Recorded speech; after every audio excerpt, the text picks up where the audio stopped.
और शिवपाल यादव जब जेल से बाहर हुए तो उनसे मिलने गए।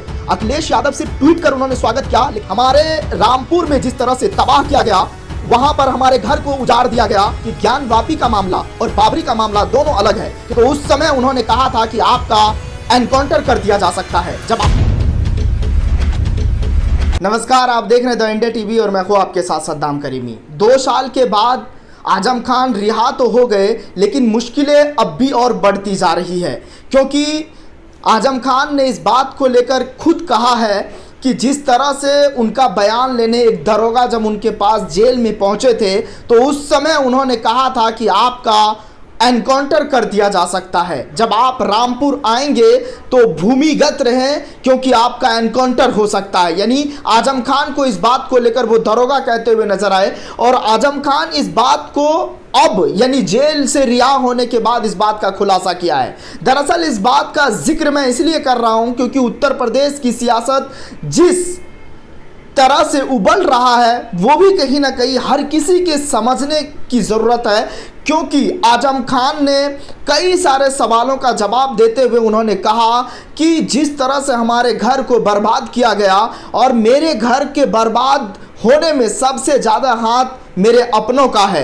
सभी यानी ज्ञान व्यापी मामले को लेकर, बाबरी मस्जिद को लेकर उन्होंने जो अपनी प्रतिक्रिया दी मीडिया के सामने, उन्होंने साफ तौर पे कहा कि ज्ञान वापी का मामला और बाबरी का मामला दोनों अलग है, क्योंकि बाबरी मस्जिद का जब फैसला आया था वो काफ़ी दिन के बाद आया था, और ज्ञान वापी का मामला कोर्ट ने चंद दिनों में दे दिया।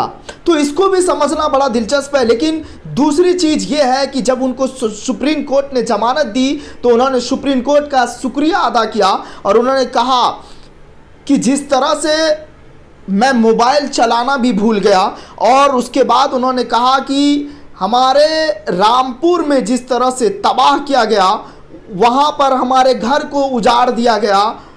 इसलिए उजाड़ दिया गया क्योंकि उन्होंने तंज कसते हुए नजर आया कि क्योंकि वहाँ पर तुम्हारा घर है, यानी मुसलमानों को खास तौर पर उन्होंने संकेत दिया।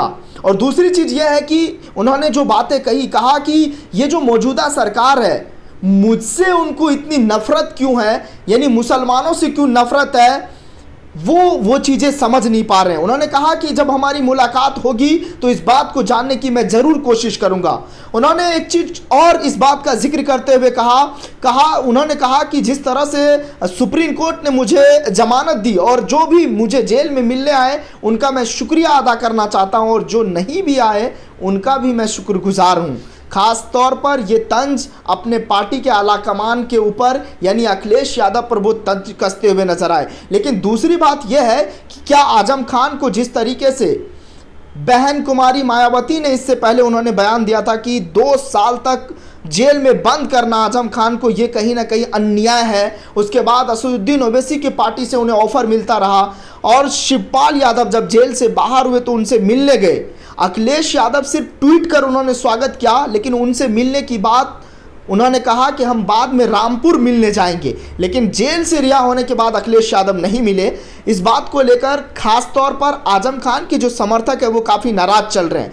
दूसरी बात यह है कि वो अपने बयान में कई सारे मसलों का जिक्र करते हुए नजर आते हैं। उन्होंने कहा कि आज ऐसे लोगों की ज़रूरत है जो इस देश में एक नफ़रत के खिलाफ जो एजेंडा चला रहे हैं उनको रोकने वाले जो लोग हैं, और मुस्लिम के कद्दावर नेता आजम खान की ज़रूरत है।